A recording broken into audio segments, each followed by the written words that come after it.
Hallelujah. Praise the Lord. Purihin po ang ating pong pinakamamahal na Panginoong Kristo. And God bless you po, beloved preacher, beloved brother Art, sa pagpapaliwanag po ng pagbibigay.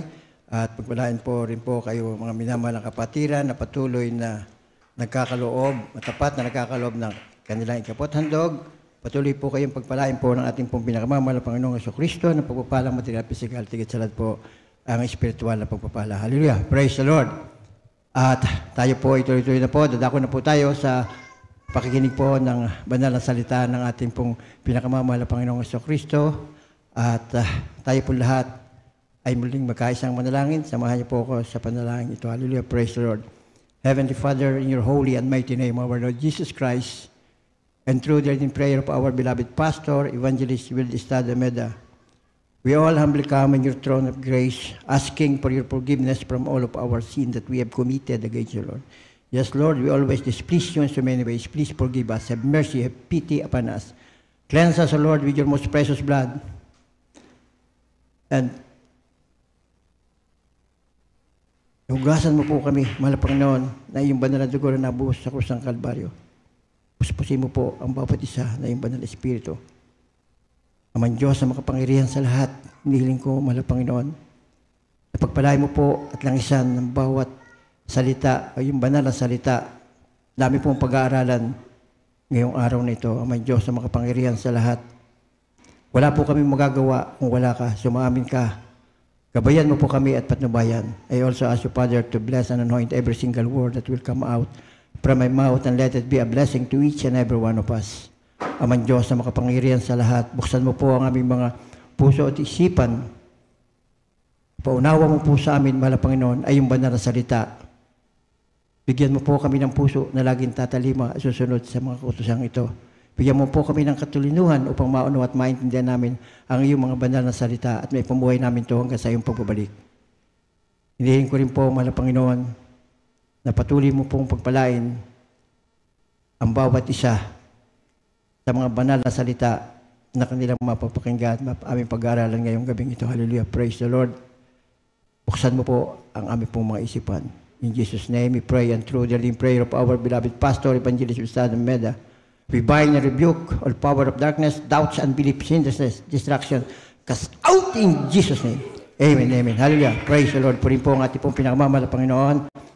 First and foremost, I would like to give the highest praise, the highest worship, the highest glory, the highest honor and everlasting thanksgiving to our Lord of Lords, King of Kings, ever dearest Jesus. Hallelujah. Praise the Lord.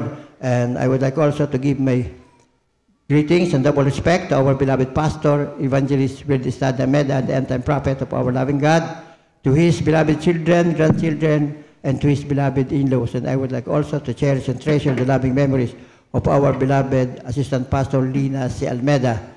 And to all of you, beloved brethren, magandang gabi po. Pagpalain po kayong lahat. Hapon pala, papupula. Magandang hapon po sa inyong lahat. Pagpalain po kayong lahat ng ating pong pinakamamahal na Panginoong Kristo, ng pagpapalang material, physical, tigit sa spiritual, pagpapala. Ganon din po ang mga birthday celebrants for the month of September. God bless you all po with long life. At sa ating po mga webcast viewers, pagpalain po kayong lahat for being with us, glorifying, honoring, worshiping our Lord Jesus Christ through viewing our webcast live. Hallelujah. Praise the Lord. And now let's come to our Bible study. And our topic for today is hope in time of adversity. Pag-asa sa oras ng kahirapan. Hallelujah. Praise the Lord. Dumarating ang kahirapan. Adversity comes as a result of two different aspects. It often strikes of living in a fallen environment. Madalas, itong nagaganap bilang isang resulta ng pamumuhay sa isang fallen environments o isang bumaksak na kapagligiran. Bagamat taal o orihinal na nilikha ng Diyos ang sanlibutan ito upang maging sakdal, subalit nagkasala si Eva at si Adan. Tayo ngayon ay nabubuhay sa mga bunga ng kanilang pagsuway. Naranasan din natin ang paghihirap kapag nabigo tayong sumunod sa ating mahal na Panginoon. When we disobey the commandments of our Lord God, tayo po ay dumadaan sa kahirapan o sinasawing napapalo o mga kapighatian. Hallelujah, sa buhay. Ang lahat ng kasalanan ay may kahihinatnan. Ang ilan ay mas malubha kaysa iba. Bagamat napakalubha ng kahihinatnan ng kasalanan, ang ating mahal na Panginoon ay hindi tumitigil ng pagmamahal sa atin. At kapag kinikilala natin ang ating pangangailangan sa Kanya at nang tayo ay kung tayo nakagawa ng pagsuway o maling pagliko, ang Diyos ay mabilis na ibabalik ang ating pakikipag-ugnayan sa Kanya. Paano ba mapapabalik ang pakikipag-ugnayan sa atin ng ating mahal na Panginoon? Kapag tayo po ay nagkulang, nagkamali, nagkasala, hindi natin natalima ang Kanyang mga utos. Hallelujah, praise the Lord. Huwag na lang po yung mga utos, yung isang utos lamang po ang hindi natin masunod. Nagkasala tayo sa lahat ayon sa James 2:10 na kapag daw po tayo natatalima natin ng mga salita o Kanyang kautusan at meron tayong isang naligwit o hindi natalisuran, nagkasala tayo sa lahat. Hallelujah, praise the Lord. Ating pong basahin ang una pong ating versikulo, ang 1 John 1:9. Ito po ang dapat natin gawin kung tayo po ay nagkukulang, nagkakamali, nagkakasala, at tanggapin natin ang ating pagkakasala. Purihin po ating mga Panginoon. From the book of 1 John chapter 1, verse 9. If we confess our sins, He is faithful and just to forgive us our sins and to cleanse us from all unrighteousness. Amen. Ang unang sulat ni Juan, talatang 1, versikulo 9. Kung ipinahayag natin ang ating mga kasalanan, ay tapat at banal siya na tayo'y patatawarin sa ating mga kasalanan at tayo'y lilinisin sa lahat ng kalikuan. Amen. Amen. Purihin po ang banal na salita ng ating mahal na Panginoon. God bless you po, beloved preacher, for reading the holy word of our loving God. Hallelujah, praise the Lord. Ating pong palakpakan po, isang malakas na palakpak ang ating pong pinakamamahal na Panginoon sa Kristo. Hallelujah, praise the Lord. Ganyan tayo kaibig ng ating mahal na Panginoon. Kung tayo nagkukulang, nagkakamali, siya ay tapat na tayo patatawarin kung tayo hihingi ng kapatawaran sa Kanyang nagawa nating pagkakasala at lilinisin tayo sa ating lahat ng kalikuan. Hallelujah, praise the Lord. Maaaring isipin natin ang ating pagsuway ay lumampas o sobra o ating nagawang kasalanan walang kapatawaran. Walang bagay na walang kapatawaran o lampas na hindi maaabot ng ating mahal na Panginoon.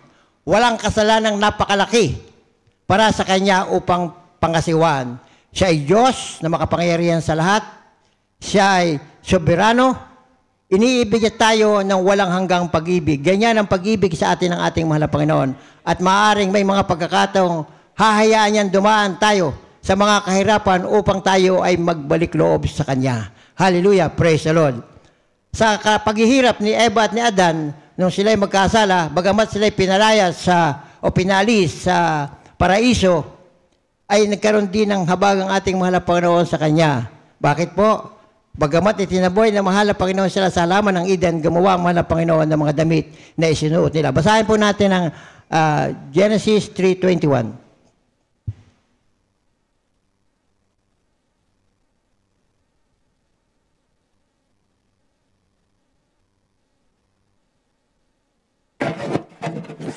From the book of Genesis chapter 3, verse 21. Unto Adam also and to his wife, and the Lord God make coats of skin and clothed them. Amen. Amen. Sa aklat ng Genesis talatang 3, versikulo 21. At iginawa ng Panginoon Diyos si Adan at ang kanyang asawa ng mga kasuotang balat at sila'y dinamitan. Amen. Amen. Purihin po, manalang salita ng ating malamang. God bless you po. Love it, preacher, for reading the holy word of our loving God. Hallelujah, praise the Lord. Ganyan ang ginawa ng ating sa kabila ng kanyang kasalanan, di pagsunod. Pero meron pa rin pusong mahabagin, hindi na hinayaang maging hubad ang mag-asawang Eva at Adan. Binigyan niya na ng kasuotan. Hallelujah, praise the Lord. At hindi lamang iyon, ipinatupad din niya ang kanyang plano. May plano, mahal na Panginoon, sa pagkakasala, ang pagtubos para sa atin. Ang pagtubos sa kasalanan ng buong sanlibutan, na kinakailangan na ang Diyos na Espiritu ay magkatawang tao, pumunta dito sa ibabaw ng lupa, sa ibabaw ng mundo, upang ang sino mang tumanggap sa Kanya bilang Diyos sa sariling tagapagligtas ay magliligtas at magkakaroon ng buhay na walang hanggan. Sinabi po sa John 3:16, "For God so loved the world that He gave His only begotten Son, and whosoever believeth on Him shall not perish, but have an everlasting life." Ganyan ang pag-ibig ng Diyos sa atin. Sinakripisyo niya ang kanyang buhay alang-alang sa ating makasalanan at tayo pinagpala dahil natuklasan natin ang tamang paglilingkod, ang tamang pagtanggap sa ating mahal na Panginoon dahil maraming mga tao na hindi kilala ang ating mahal na Panginoon. Hindi nila alam na ang ating mahal na Panginoon ang siya nag-iisang Diyos, ang nag-iisang tagapagligtas, wala nang iba kundi ang ating pinakamamahal na Panginoong Jesucristo lamang. Hallelujah. Praise the Lord. God is greater than any form of evil. He is alive and present with us. Buhay ang ating Diyos dahil nung siya'y mamatay after 3 days, siya'y nabuhay na maguli, umakyat sa kanyang karan sa langit. Hallelujah. Praise the Lord. He lives in us through the power of the Holy Spirit. Holy Spirit in the lives of those who have accepted our Lord Jesus Christ as their Lord and Savior. Ang ibig sabihin po nito na tayo po ay may pag-asa, may tunay na pag-asa sa buhay na walang kapag-asa. Hallelujah. Praise the Lord. Kaya po napakahalaga ng ating pagtalima, pagsunod, pagtanggap sa ating mahal na Panginoon. Tinatanggap mo ang ating mahal na Panginoong Jesucristo bilang Diyos sa sariling tagapagligtas at hari ng buhay. Kung ikaw ay sumusunod sa kanyang mga utos, kung ipinamumuhay mo ang kanyang salita, kahit pa sabihin natin ang Diyos ko ay ang ating mahal na Panginoong Jesucristo at hindi mo naman ipinamumuhay ang kanyang banal na salita, hindi mo sinusunod ng kanyang banal na salita, bagamat ikaw ay mahal na Panginoon, dadaan ka sa kanyang mga pagpapalo o palala upang ikaw ay magbalik loob sa kanya. At kapag hindi agad ikaw humingi ng tulong o awa o habag o yung pagpapatawad sa kanyang harapan, lalong titindi pa ang gagawin sa yung paghihirap ng ating mahal na Panginoon upang ikaw ay magbalik loob sa Kanya. Walang hinangad ang ating mahal na Panginoon sa lahat ng Kanyang nilikha. Tayo mga nakakilala sa malamak, kundi ang makasama siya sa buhay na walang hanggan. Madali lamang ang paggagawa sa atin ng ating mahal na Panginoon. Bakit po madali? Dahil ikaw ay pinananahanan ng banal na Espiritu na kanyang Espiritu ng Diyos na nilagay sa ating mga puso at isipan na siya nagtuturo, gumagabay sa atin upang gawin natin ang tama at umiwas tayo sa mali. Ganyan ang pag-ibig ng Diyos sa atin. Subalit kung ikay walang Espiritu ng Diyos, lahat ng gagawin mo ay hindi kalooban ng ating mahal na Panginoon. Dahil walang mag-uudyok sa iyo, walang mag-convict sa iyo pag ikaw gagawa ng mali o gagawa ka ng kasalanan o hindi naayon sa kanyang kalooban habang ikaw ay nandito sa ibabaw ng lupa. Kaya po napakahalaga ng banal na Espiritu ay nasa atin at yan ay ibinigay na atin ng ating mahal na Panginoon upang tayo po ay pangalagaan hanggang sa ating pakikipag-niig sa ating pinakamamahal na Panginoon. Basahin po natin ang 2 Corinthians 1, 3, and 4. Book of 2 Corinthians chapter 1, verse 3 and 4. Blessed be the God, even the Father of our Lord Jesus Christ, the Father of mercies and the God of all comfort, who comforted us in all our tribulation, that we may be able to comfort them which are in any trouble by the comfort wherewith we ourselves are comforted of God. Amen. Amen.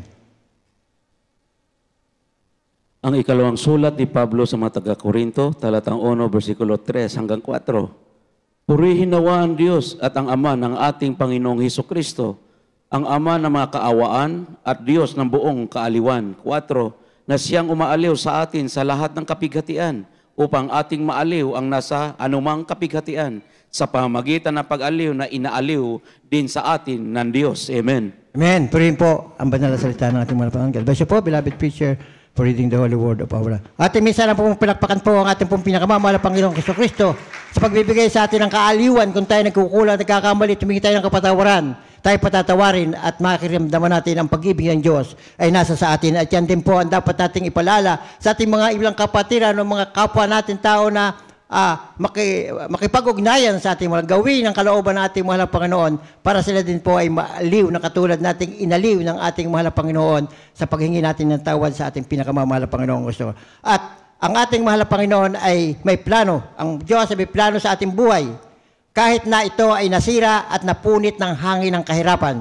Kahit na anong pinagdaanan natin kahirapan, kahit na anong mga kapighatian na nangyari sa ating buhay, ay may plano sa ating buhay ang ating mga luwang. Sabi nga po, all things work together for good for those who love the Lord, for those who are called according to His purpose. Tayo tinawag ng ating mga Panginoon na may layunin.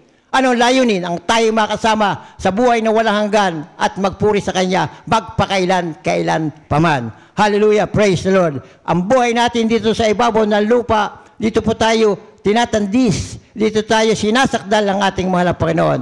Alam ng ating mahal na Panginoon ang ating mga kahinaan dahil alam niya na tayo galing lamang sa alabok. Hallelujah. Kaya sa mahabagin, maaaring isipin natin na walang kahirapan na mamahalin niya tayo sa pag-ibig para sa layuning makilala at mahalin tayo. Hallelujah, praise the Lord. Sinabi ka po nga sa Jeremiah 29:11, for I know the thoughts that I think toward you, said the Lord, thoughts of peace and not of evil, to give you an expected end. Sapagkat nalalaman ko ang pag-iisip na aking iniisip sa inyo, sabi ng Panginoon, ang pag-iisip tungkol sa kapayapaan at hindi tungkol sa kasamaan, upang bigyan kayo ng pag-asa sa inyong huling wakas. Hallelujah, praise the Lord. Buti ng ating mahal na Panginoon, napakapagmahal ng ating mahal na Panginoon. Nangyayari po mga bagay na tayo naging makaspiri, pinatawad tayo sa ating kasalanan, binigyan tayo ng pagkakataon upang tayo makasama niya sa buhay na walang hanggan. Ang karaniwang mga sakuna na kaganapan na kinasasangkuntan ng mga inisunta hindi bunga ng anumang nagawang pagkakamali. Ang Diyos ay hindi mahigpit na hukom na nakaupo sa langit na naghihintay ng tamang sandali upang durugin tayo para sa ating mga aksyon o ginawa o mga kasalanan. Ang pagpaparusa ng Diyos ay kapag ikaw ay nakipagkita na sa Kanya. Bubuksan ang aklat ng buhay kung ano ang iyong ginawa. Ginawa mo ba ang kalooban ng ating mahal na Panginoon? Kung ginawa mo ang kalooban at pinamuhay mo ito, sa Kanya ka. Subalit pag hindi mo ginawa ang kalooban ng ating mahal na Panginoon, hindi mo siya makakasama sa buhay at iba ang kasama mo, puro kapighatian. Kung masarap man ang buhay mo dito sa ibabaw ng lupa, kung lahat ng karangyaan ay nasa sa iyo, kung ikaw man ang pinakamatalinong tao sa ibabaw ng lupa, subalit wala kang Kristo sa puso, hindi ka naglingkod sa ating mahal na Panginoon, pagpunta mo sa buhay na walang hanggan, doon ka makakaranas ng kapighatian na kasama mo ang kaaway ng Diyos na walang iba, kundi si Satanas. Purihin po ang ating pinakamamahal na Panginoon. Ganyan ang pag-ibig sa atin ng mahal na Panginoon. Kaya pinauunawa sa bawat isa na kinakailangan nating tumalima, paglingkuran ng ating mahal na Panginoon. Wala tayong sasayanging panahon habang tayo nandito sa ibabaw ng lupa na si ating paglingkuran, sundin sa kanyang mga utusan upang ang plano niya na buhay na walang hanggan ay mapa sa atin. Hallelujah, praise God. Siya ay Diyos ng pag-ibig. Ngunit kapag gumagawa tayo ng hindi matalinong desisyon, hinahayaan niya tayong harapin ang mga kahihinatnan na mga maling pagpiling ito. Sinaway ni Adan ang Diyos at siya ay nagdusa dahil sa hindi niya pagtupad sa iniutos sa kanya ng Diyos. Ganyan na nangyari. Kaya nagkaroon ng kasalanan ng tao dahil hindi sinunod ni Adan at ni Eva ang kanyang kautusan. Hallelujah, praise the Lord. Isang kautusan lamang ang hindi nasunod. Nawala sila sa Eden. Hallelujah, praise. Maaari tayong umasa o dumaan sa ilang uri ng kahirapan. Maraming beses, mabilis natin nakikilala kung ano ang nagawa natin at gumawa ng tamang hakbang upang itama ang sitwasyon. Kapag tayo po ay nagkasala at nagkamali at ating pinanunghan ang ating pagkakamali at ating ginawa na maitama ang ating pagkakamali, sa ibang pagkakataon, maaaring hindi tayo mabilis na tumugon ng tama o tumindi ang paghihirap hanggang sa tumugon tayo sa pagtutuwid ng Diyos. Kaya po kinakailangan, pag nalaman mo, hingi mo ng tawad, huwag mo na ulit gagawin. Dahil kapag hindi ka humingi ng tawad at patuloy mong ginagawa iyong mali sa harapan ng ating mahal na Panginoon, dalong titindi ang iyong paghihirap o mga pagsubok mo para ikay magbalik loob sa ating mahal na Panginoon. At pasalamat ka kung kabila ng matitindi mong pagsubok, ikay nakapagbalik loob sa ating mahal na Panginoon. Mapalad ka kapatid dahil ikaw ay isa sa mga pinagpala na makakasama ng ating mga laparon kung ipagpapatuloy mo ang paglilingkod sa atin at pamumuhay mo ng banal na salita ng ating mahal na Panginoon. Hallelujah. Praise the Lord. May kahinatnan ng kasalanan. Dapat kumilos tayo, sigurado tayong hindi makakasakit ng sino man.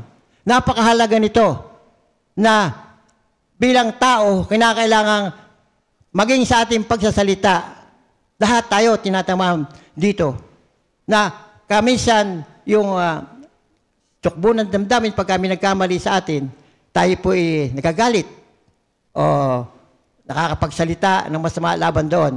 Masasaktan yon, hindi nais ng gano'n ng mga lapanon. Dahil yung pagkamainitin ng ulo, yung pagkagalit sa iyong kapwa, pag may nakalampas sa iyo, yun po ay isang paraan upang huwag lumago ang iyong pananampalataya.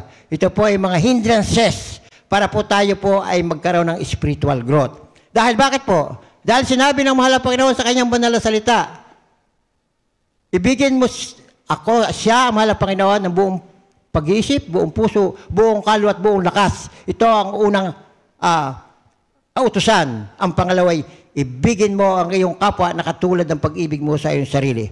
Kung halimbawang nagawang ka ng mali ng kapwa mo, abay, huwag mong i-retaliate ang pagkakamali. Di katulad ka rin lang niya. Ang gawin mo doon, kung hindi ka pwede mo siyang kausapin, dahil may mga tao hindi mo kaya pagmahit ang ulo, ipanalangin mo po siya. Gawin mo,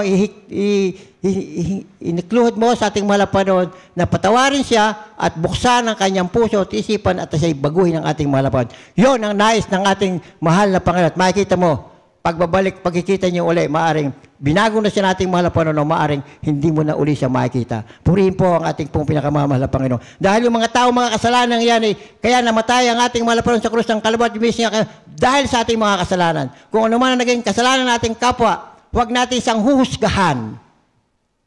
Diyos lamang ang pwedeng manghusga dahil hindi natin pag-aari ang ating kapwa. Nakakalampas dahil naandito siya sa laman. At maaaring hindi niya, o talagang hindi niya pakilala ang ating malapang kaya siya nakakagawa ng mga ganung bagay. Hallelujah. Praise the Lord.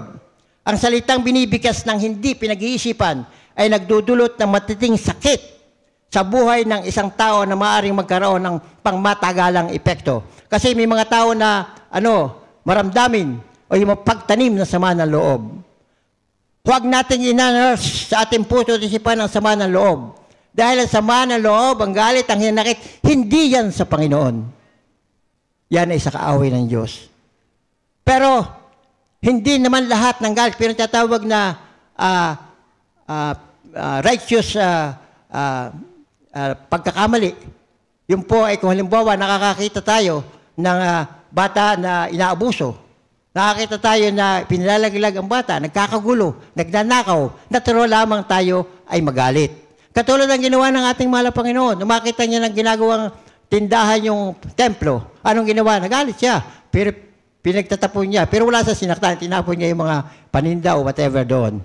Hallelujah. Dahil hindi nais ng gano'n. Pag tayo nasa banal na gawain, igalang natin ang loob at labas ng ating pinagdadausan ng banal. Dahil naandito sa ating kalagitnaan ng ating mahal na Panginoon, kaya buti ito natin siya pinupuri sa ating pagpupuri na sama-sama nararating ng ang ating awitan at pagpapahalaga at pagpatuto ang trono ng biyaya sa kalangitan. At siya narito, sabi nga, ang body of Christ ay tayo. Tayo ang katawan ng ating pinakamamahal na Panginoon. Kaya pahalaga natin ang mga bagay-bagay tungkol dito sa loob ng ating pong ministeryong ito. Maaari nating baliwalain ang ating mga kilos na sinasabi o ginagawa sa katuwaan. Ngunit iba ang iniisip na Diyos. Tutusukin ang ating budhi hanggang sa aminin natin ang ating maling ginagawa. So, ang nais ng mahal na Panginoon, kung ikaw nagkamali, aminin mo ang kasalanan mo at ihingi mo ng tawad sa ating mahal na Panginoon. Ang ibig sabihin na nakunbik ka ng banal, ang ibig sabihin na ang banal na espiritu ay nasa iyo. Kapag iniisip natin na ang mabagyong sitwasyon, kadalasang naniniwala tayong kasama rito, ang isang hindi inaasahang sakit.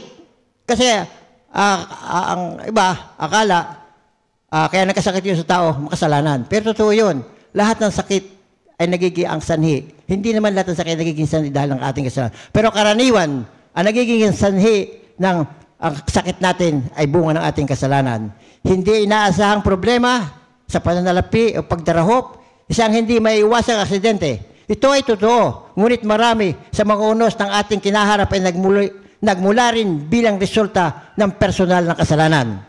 Kasalanan na maaaring mapigilan sa pamamagitan lamang ng pagsasabi ng hindi sa isang tukso o pag-iwas sa isang tukso. Pag nakita ng may tukso, ay umiwas na tayo. Sabi nga kapag may nag-aaway doon sa silangan, pumunta ka doon sa kanluran. Pag may nag-iiwan sa south, punta ka sa north. Ganyan ang, pero hindi lahat ng paghihirap ng tao sa ibabaw ng lupa ay bunga ng kasalanan. Dahil kung ating titingnan si Job ay pinagpala ng ating mahal na Panginoon sa inatatangi sa harapan. Subalit dumanas siya ng paghihirap dito sa ibabaw. Bakit?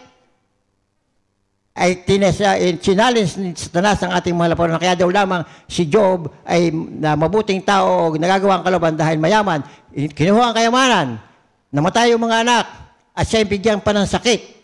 Pero sabi pa nga nung asawa ni Job na sumpain mo na ngayon Diyos at ikay mamatay. Anong sabi ni Job? Ating bang paglilingkuran ang ating mahal na Panginoon kapag tayo po ay mabuti ang ginagawa, di ba? Dapat kahit na anong nangyayari sa ating buhay, paglilingkuran natin ang ating mahal na Panginoon. Maninipalataya tayo sa atin. At doon hindi nagkasala sa Job. At anong nangyari? Nung bandang huli, nung alpasan na siya ni Satanas na hindi wala siya magawa, dinoble lahat, triple pa ang ginawang pagpapala kay Job. Hallelujah, praise the Lord. Kaya hindi lahat ng kasalanan hindi lahat ng kahirapan ay bunga ng kasalanan. Maaaring ito ginagamit ng ating mahal na Panginoon para tayo lumapit sa Kanya. Katulad natin lahat, tayo kaya nakakilala sa ating mahal na Panginoon dahil tayo nagkaroon ng problema. Mayroong mga tayo hindi nice, naimbitahan tayo, nakita natin mabuti. At dito tayo dinala sa Jesus Miracle Crusade na itinuturo ang katotohanan. At meron tayong propeta na talagang iniluluhod. Nagkakalipak ang tuhod sa panalangin na tayo maligtas lahat. Siya ang kinasihan ng ating mahal, binigay sa atin. At tayo pinagpala dahil binigyan tayo ng tao ng Diyos na nananalangin sa atin araw-gabi para sa ating kaligtasan. Hallelujah! Praise the Lord!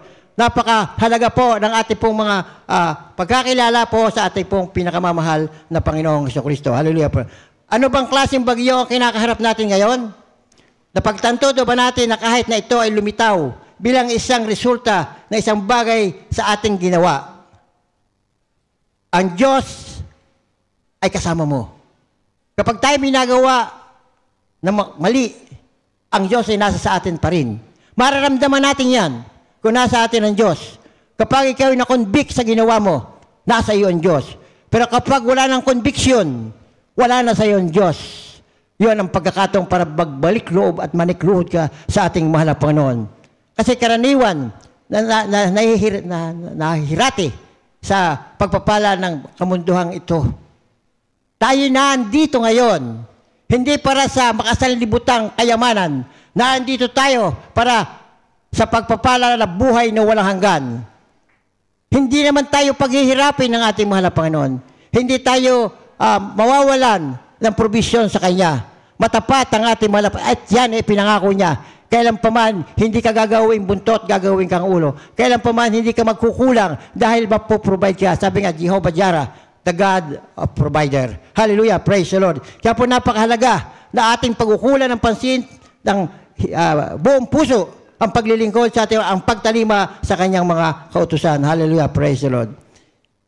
Hindi tayo nag-iisa, hindi tayo pababayaan ng Diyos kapag tumawag tayo sa Kanya at aminin na nabigo tayong sundin ang kanyang kalooban o prinsipyo at kailangan ang kanyang kapatawaran at karunungan upang itama ang nagawang pagkakamali.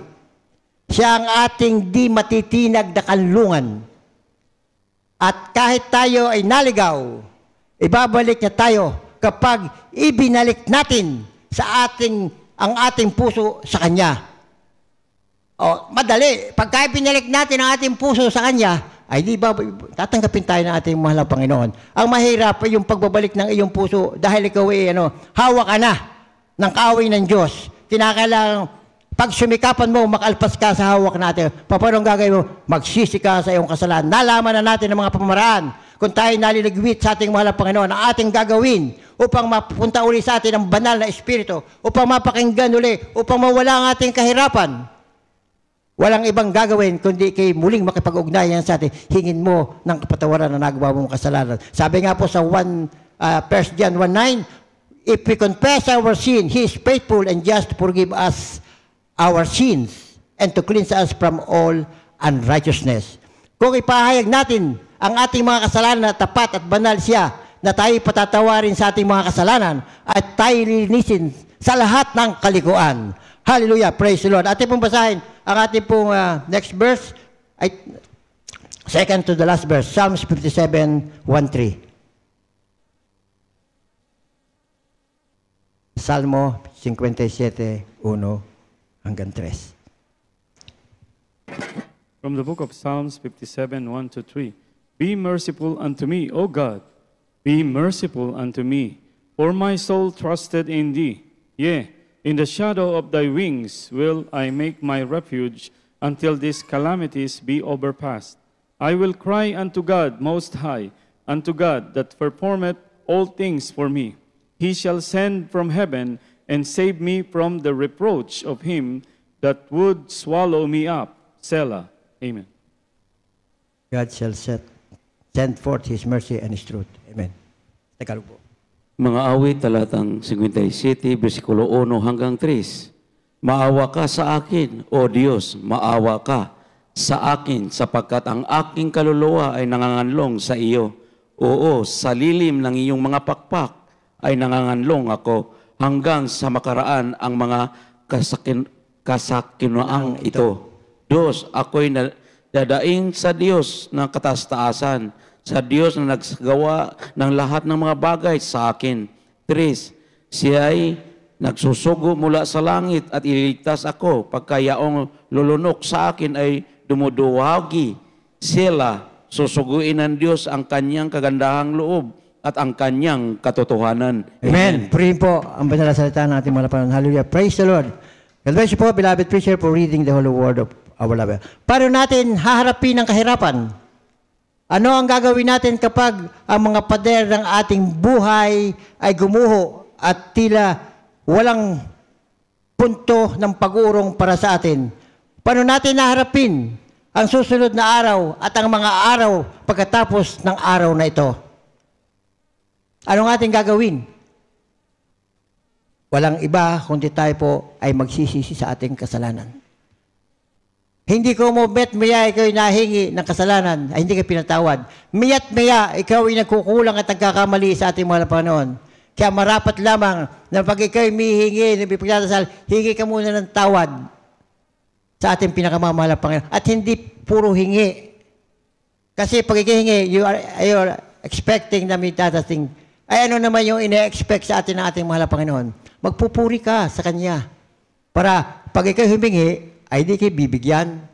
At kinakailangan ipamuhay mo ang kanyang banal. Pag ikaw ay nakita na ating mga talagang bukal sa puso mo, talagang tunay na ginagawa mo kanyang kalooban, kailanman, hindi ka mawala at hindi ka paghihirapin.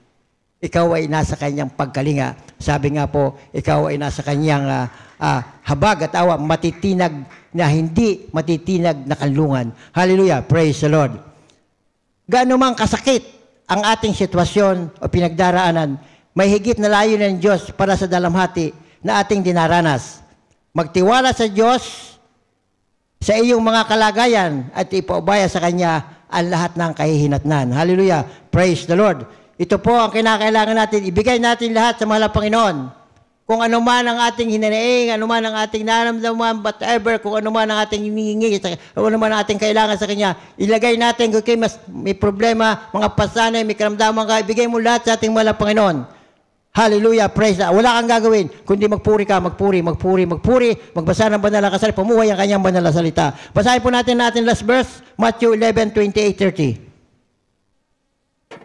From the book of Matthew chapter 11, verse 28-30. Come unto me, all that labor and are heavy laden, and I will give you rest. Take my yoke upon you, and learn of me, for I am meek and lowly in heart, and ye shall find rest unto your soul. For my yoke is easy, and my burden is light. Amen. Sa aklat ng Mateo talatang 11, talatang 28 hanggang 30, magsiparito sa akin kayong lahat nga nagpapawagal at nangabibigatang lubha, at kayo'y aking pagpapahingahin. 29, pasanin ninyo ang aking pamatok at mag-aral kayo sa akin, sapagkat ako'y maamo at mapakumbabang puso at masusumpungan ninyo ang kapahingahan ng inyong mga kaluluwa. 30, sapagkat malambot ang aking pamatok at magaan ang aking pasan. Amen. Amen. Purihin po ang banal na salita natin mga kapatid. God bless you po, beloved preacher, for reading the Holy Word of our loving God. Ating minsanan pong palakpakan ng isang napakalakas na palakpak ang ating pinakamamahal na Panginoon Kristo. Offer of clap offering to our Lord Jesus Christ. Hallelujah. Praise the Lord. Isang patotoo na ang ating mahal na Panginoon na sa atin kapag ipapalakpak natin ng malakas ang ating kamay at naglulugod ang ating hiniwala. At yan din po ay sinabi sa banal na kasulatan na pinakpak natin bilang pagpupuri po sa ating mahal na Panginoon. Hinuhubog ng Diyos ang ating buhay para sa isang malaking hamon at sa isang mas malaking pagpapala. Ang Diyos ay may hangarin o layunin para sa kabiguan o kahirapan na ating hinaharap. Marahil ang hangin ng kahirapan ay umihip ng malakas laban sa ating buhay at hindi natin maisip kung paano natin ito matatapos o malalampasan sa panibagong araw. Sinasabi natin sa ating mga kaibigan na tayo ay manhid na at talunan. Gayunpaman, nais ng Diyos na itaas natin ang ating ulo upang makita natin ang maraming pangako, pagkakataon at pagpapala naghihintay sa atin kung ibibigay lang natin lahat sa ating mahal na Panginoon ng ating buhay. Tayo nabubuhay ngayon, hindi para sa ating sarili. Nabubuhay tayo ngayon, simula ng ating tanggapin ng ating bilang para sa ating mahal na Panginoong Hesukristo. At kapag nagawa mo lahat ng nasa at pagnanais mo dito sa ibabaw ng lupa, ay mapapasa iyo hanggang doon sa buhay na walang hanggan. Purihin po ang ating pong pinakamamahal na Panginoong Hesukristo at sana po ating pong may pumuhay ang banal na salita ng ating mahal na Panginoon. Bigyan tayo ng puso na laging tatalima at susundin ang kanyang mga utos. Hallelujah. Praise the Lord. Lagi tayong mananalangin, magbasa ng kanyang banal na kasulatan at doon mangungusap sa inyo ang ating mahal na Panginoon. Hallelujah. Praise the Lord.